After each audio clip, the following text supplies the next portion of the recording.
Right, hi everyone, welcome back to Car Dealer Pro, and this week we're taking questions from a viewer. So we've had a guy called Harry get in touch with us on email, and he sent through about 4 or 5 questions really for us to look at today, but we're mainly going to focus on... You can take it, mate. Hey, man. Yeah, it's not mate, they've sent us it. Okay, it's been here for an hour, that long. Well, they will be sending us it. I'll start that again.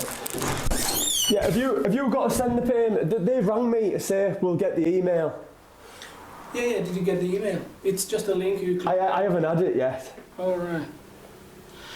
Did you deal with them before? You know? No, loads of times. Yeah, you take the car, mate. That's fine. You've got the documents, haven't you? Thank you. Yeah, cheers, mate. Yeah, you weren't in the other day when the other one come. Yeah, now. He was in for about 2 hours. Oh, for God's sake. Honestly. Okay, start again.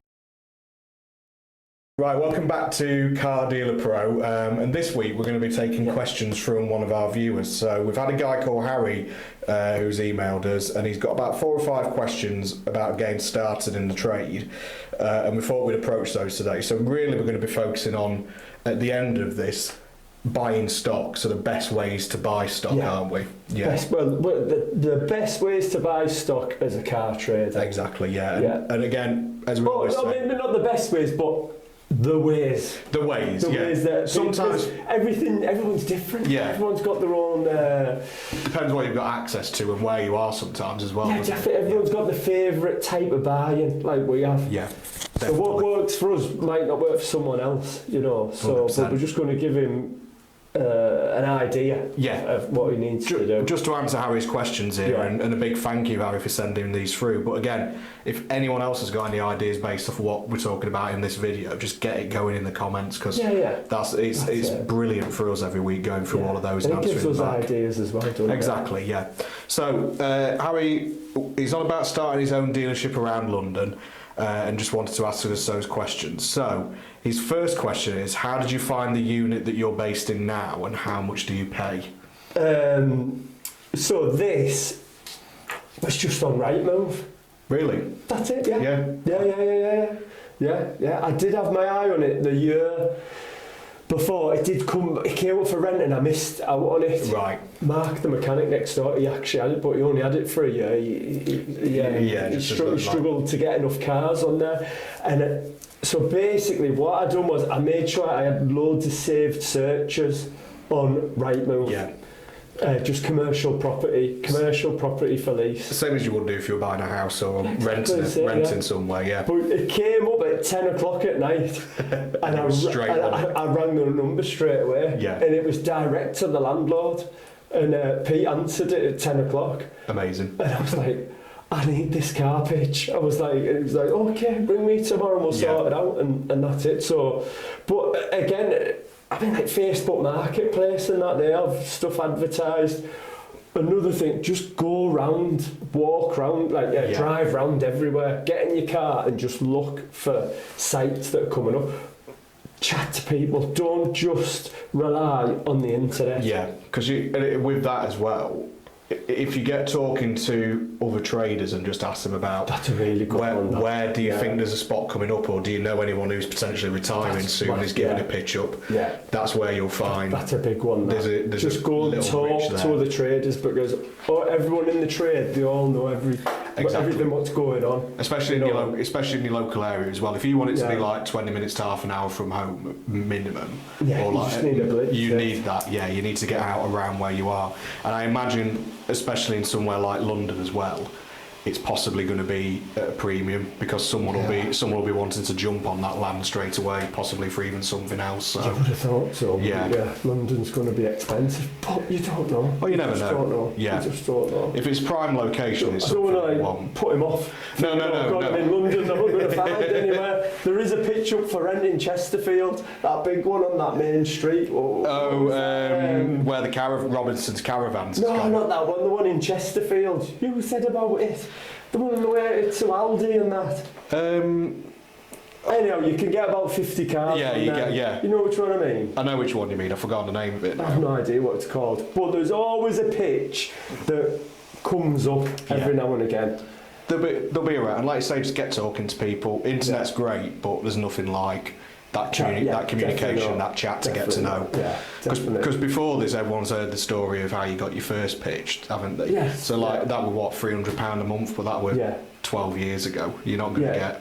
I don't think. No. It just depends how many cars. Well, yeah, exactly. You never know. Never know. And also think outside the box. Don't just think, oh, I want a pitch. I know a pitch that's been a pitch or whatever. Like maybe there's a farm in here that's got a big massive barn. Yeah. And you can stick 30 cars in there. And what you could then do is you could have a remote. I know someone who's got a remote office. And they've got storage on a farm, and then every time they get an appointment, they go to the farm, fetch the car, and bring it to this like office on a little industrial estate. That's probably sometimes think outside the box. Sometimes people have like a unit or something as well. Probably a bit more money, but depending on what type of stock you want to have. Yeah. But then you've got an opportunity. When to you're starting off, though, you've got to well. look after the pets. Yeah, exactly. Yeah. So, but then again, people might give you a bit of space in that unit. You never know if it's a case. I know people someone might. who rented space in a car park. Exactly. Yeah. It was like an industrial estate. There was loads of spare car parking spaces, and they just rented car parking spaces. So you never know. You've just got to think outside the box. Yeah. Don't always think I've got to have it like we've got it here. Yeah, exactly. Go out and find something. Definitely. So that's units and pitches then. Second one is, I quite like this question actually, so well done, Harry. When you were starting out, what's the most and least amount of sales that you did in a month? So this is like opposite ends of the spectrum. When I first started, I've said this before, when I first started, we were selling cheaper stuff. Yeah.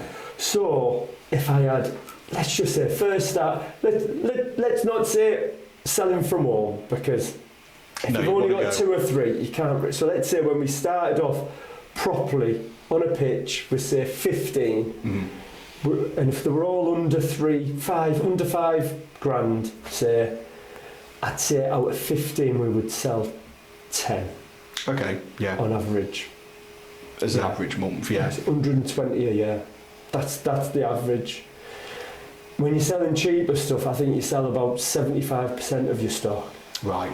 But then, I always remember like the worst month I ever had is when I started selling more expensive stuff, and I got the most profit out of this Audi A4 estate Avant thing. I got about 3 grand profit out of it, which I was absolutely buzzing. But that's all I sold that month. Yeah. I didn't sell anything else. So no turnover, but a small amount of profit out of it. It's exactly. Not, so in your head, you're like, I've just made all this money. It's brilliant. But like I always say, keep the cash flow and keep the business going. Yeah. So you're better off just turning them over.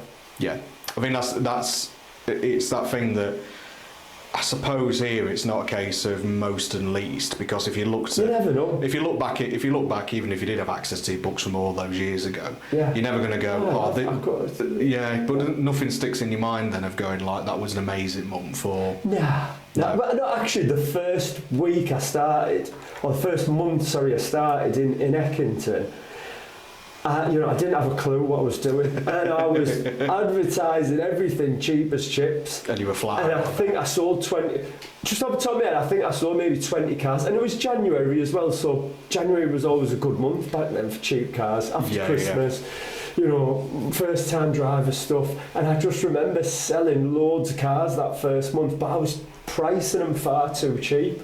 And a chap that I got chatting to at the auction, he was like, "You're selling them cars too cheap, mate." He was like, "You need to put the price up." Yeah. And Andy at the end of this road, I said the exact same thing to him about 2 years ago, because he was doing the same. He had all the cars on rock bottom prices, so and he was selling loads. Going quick, but not but making then anything you're just being a busy fool, because once something goes wrong with the cars, which it will, then there's all your profit margin gone. Yeah, exactly. So you've got to aim high.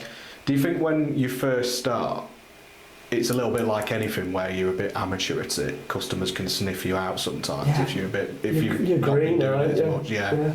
And the easiest thing to say when you start out is yes. Yeah. Yes, we'll get that spare key. Yes, we'll do the MOT. Yes, we'll do that then. Yes, we'll do this. Yes, we'll do that. Because you just want to please all the time, don't you? We are people, me and you are people. We are, yeah. But I think now, you will not hear me say yes very often. No, even I've learned It's a- that off of you as much as well. It's to just Silence is basically go. strength. It's to go not yes, but go. I'll get back to you on that one sometimes, and then it's just having an answer that isn't a yes. It's a well, what can we do? Because when you react on your emotions and just go, oh yeah. 10 minutes later when they've buggered off, you're like, oh God, why did I say that? Why are we doing all this? Yeah. And so you want to be just, that's it. You want to be reasonable and but not do the right thing. Under promise, over deliver. That's we it, always my favourite say, saying, under promise, over deliver. deliver. Silence is strength. That's the one. So next one is here. How much commission do you make off of things like finance and warranty? Well, warranty, first of all, we don't make anything. No. And no. You have your I don't never feel right taking commission off a warranty, because at the end of the day, it's if somebody's buying that warranty to protect their own backs, it's not like finance where it's ultimately upfront for the actual deal, and they've got to do that to afford the vehicle in the first place. It just never. I know there'll be dealers out there be saying, "Oh yeah, you've got to do warranties. There's a load of money in it." But for me, I just don't. I say, I would sell the car. I want to give them a 3-month warranty with us, complimentary. And then I don't want to see him again after that 3 months. That's just it, yeah. You know, I don't want to see him again. But and if we're putting warranties on them, don't get me wrong, we could probably make 300-400 quid out of them and stick that extra money in a separate pot, and that pot could build up, but our phone would be going all the time. Exactly. Especially the type, we're selling like in the 5 to 15 grand sort of region. I think as well, people, when they're spending the last pennies as well, they're expecting everything, aren't they? They're expecting perfection when it's not possible. That's why I don't like. So we don't make any money on warranties. If we do say to customers, look, if you want an extended warranty, we've got warranty wise, but we'll sell you at cost price. But if anything goes wrong, you've got to ring up warranty wise. Yeah. And that's it. That's it, you just pass the buck on in that sense. And that's the thing, you could sit there and go, well, if we pass them on to warranty wise, I don't know, we could add 50 quid onto that and make a little bit out of it. But at the end of the day, it's like, you're doing them a favour by giving it them at cost price as well. Because even on our little portal, it says this is it compared to retail price. So they're going to know it's cheaper. They're saving for it. Exactly, yeah. So there's not really any incentive to do that anyway. Now, finance commissions, for us, they've just died. They've tanked. Absolutely tanked. I don't know what it is with like Zoot or Car Finance 24/7. We don't get any commissions off them, you see. Any outside finance company, even though they'll try and talk you into signing up with them to get commissions, you still have to pay a fee for them, and you're probably not going to make as much money back off of it. Yeah, so if you're just starting out, I wouldn't even factor it. Just look at finance commissions as just a little bonus that you get. You can't rely on finance commissions. No. I do know someone who apparently gets about 20 grand a month finance commission, but they're selling 40, 50, 60 grand cars. Exactly. And they've got 60 of them. So, or maybe 100. I think a dealer like us with, say, 50, 60 cars, I think on a good month, you'll earn about 3 to 4 grand. On an average month, our average month is probably 5 to 800, 500 to a grand. At most, isn't it? Yeah. Which is still plenty. It's a nice little bonus, isn't it? Yeah, but just don't be like. I suppose there's also that thing with what we talked about last week with that Mini and the phone call that we had with Nick as well. Yeah. The case of the fact is that commission, there's always that chance that if something does go wrong, that could be clawed back. But I think it's within 6 months. So if a customer I think it's 3 months or 6 months, he pays the finance off, you've then got to give the commission back. Yeah. Yeah. Which, don't get me wrong, it doesn't happen very often. No, we don't sell. We don't have any incentive like a main dealer would do, where it's like, oh, you get 2.9%, but then you get a grand off the list price of the car. We don't do that. So there's no incentive for the customer to take out finance unless they need to, because they can't afford the car any other way.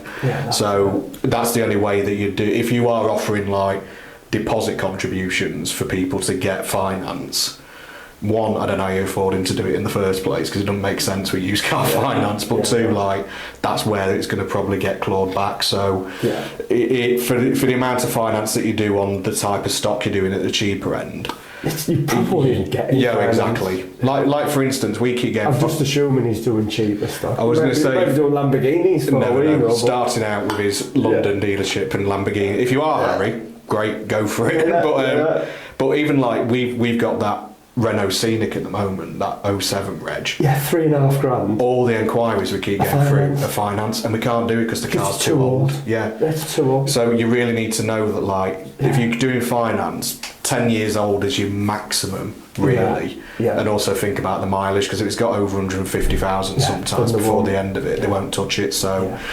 Yeah, it's all those. You've got to weigh up. Is it worth? If you need a stocking loan, and it's worth having a few finance deals a month to get that Where you need them to get the yeah. gears going, Yeah, and definitely. then that's possible. But if you can Yeah. get away with buying stock and just selling it without finance, Yeah. and having the odd I've made- outside yeah. finance I've company, made the come mistake in the past thinking, oh God, I'm going to get finance on this. I'm going to, and it never happens. No, You just exactly. take it out your head. If you get lucky one month and you do 2 or 3 grand's worth of commission, brilliant. But don't rely on it. No, don't think you're going to do it every single No, month, because no. it just doesn't happen. No, well, not for us. does No. it? Yeah. For anyone else, yeah, great. Final one then.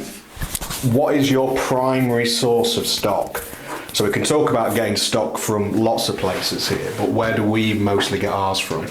Well, ours is auctions. Yeah. Yeah, so for us, it's Mannheim, Aston Barclay, not BC, also as well, local adverts. Yep. You know, we've been here 11 years, or been doing 11 years, and you build up. This is, in the beginning, it's really important to, I think it's more important to build up your customer, I would say clientele. Clientele for that you buy from, not that you sell to. Yeah.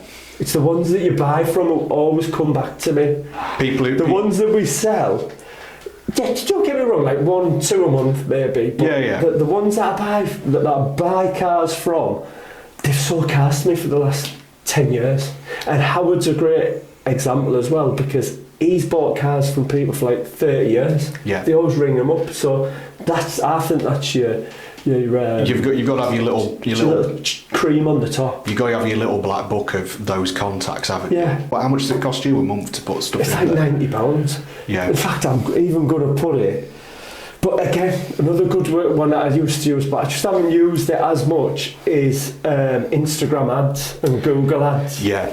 So I used to have a car buying website, and I put online, I just use Google ads, and you can pinpoint posh areas in your. So I used to advertise, pinpoint like. A door and Yeah, places like that, yeah. Drumfield, Perfect. S10, S8, S11, Like, you know, and then you yeah. can like spend £100 and it just blitzes there, and then it'd come through to your car buying website. So that's another great thing to do. That. But mainly for us, it's auction. Yeah. I think for the majority of traders, it probably is auction as a. Yeah, well, I'm just looking at an easy it. supply You know, line. I think a lot of people are. So, my friend Chris, he just buys from dealer auction, Yeah. which is it's an auto trader sort of auction Yeah. thing. And I know another trader where Phil used to work, Pure Cars. They just buy off motorway. They don't go to auctions because they like to be able to get there and have a look and check everything over. And get the car Yeah. possibly for. So if you've got time on your hands, maybe motorway is the best place Yeah. to buy. Oh. It's again thinking about your stock profile. What do you want to buy the majority of? Because I guess with things like motorway, you're going to end up more in the region of, like we've said, those cars that people have got privately that they end up bringing to you, going, how much for this? I just need to get rid of it or Yeah. whatever. Yeah. Whereas if you go into a dealer auction, it's going to be newer stuff, more prestige stuff. Oh no, not really. Really? No, there's some right shite on there. I suppose for part exchanges. It's yeah. all part. So dealer Yeah, oh, yeah, right, auction yeah, sorry. is you know your little main dealers. Yes, It's your little main dealers that can't be asked taking it to the auction. got you. So got you. they put it on this online deal. It's dealer auction, and Right. it's on Auto I've- Trader. So in a way, it's really nice. So like, you know, your small main dealers, for example, like I don't know, Mint Motors. like, you know, near Sheffield. Yeah. They've got about 70 cars, so it's easy for them to just stick it on dealer auction, then getting an auction company pick it up, take it to the auction. So you get some really nice little bits there. Oh, good. Yeah. You get some really nice. So dealer auction is definitely one. See, by dealer auction, I thought you meant like Sytner auction, stuff like that. Similar to that. But there is, yeah. But again, similar, see, Sytner auction, there's some rubbish on there. oh isn't god, there? there's some shite on Sytner Yeah. auction. Yeah. I know because I I've used to, never bought anything from Sytner auction. well, I know because I used to put it on there. That's the fuck me. But yeah, it's one of those that, at the end of the day, if it's something that a main dealer or a manufacturer isn't going to be selling themselves, they are going to have to auction it off. So Yeah, that's try it. and Yeah. get into those Yeah. places, because at the end of the day, they just want rid of it. Sometimes it's not even a case of, if they've got a big enough amount of stock or turnover to cover that little bit of loss or small margin that they've got in that part exchange Yeah. in everything else that they're selling, then there's going to be some bargains or something like that, isn't there, really? Customers, Yeah. definitely. And there again, to get a little bargain is putting proxy bids on. Yeah. So I know a proxy bid is when, again, you know, time is money. So have you got time to be going to the auction, driving up the M1 to, I don't know, Castleford, takes you an hour to get there or whatever, then you're in the auction for 2 hours, you come out and you've got nothing. And then, you know, it's really annoying. So if you can, I think proxy bids are the way the forward. way forward, yeah. Yeah. So you put, like, find all the cars you like, work out how much it's going to cost to prep them, and then put a proxy bid is a bid that you put on before the auction started, and you know, if that's the top bid, you win. But out of 10, you might get 1 or 2, you know. But you've still got cars out Yeah, of it. exactly. Yeah. Whereas you could bid on 20 at the actual auction and come away with Yeah, nothing. with nothing, yeah. Yeah. Yeah, definitely. And you don't have to leave your so- desk either. So when you get the auction, this is a really important thing as well. When you go to the auction, your emotions take over you. Yeah. And I'm sure loads of traders can resonate with this.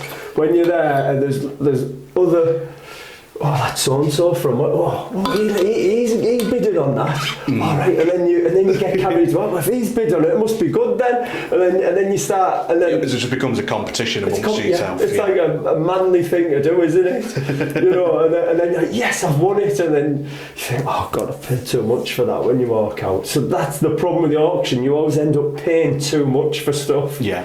Where if you put your proxy bids on, you're reining it in. You're paying what you actually want to pay for a It's car. out of sight, out of mind, and if you That's end it. up buying it, great. Yeah. That's what you can kind of lead with into. Yeah, definitely. And I know another trader who uses.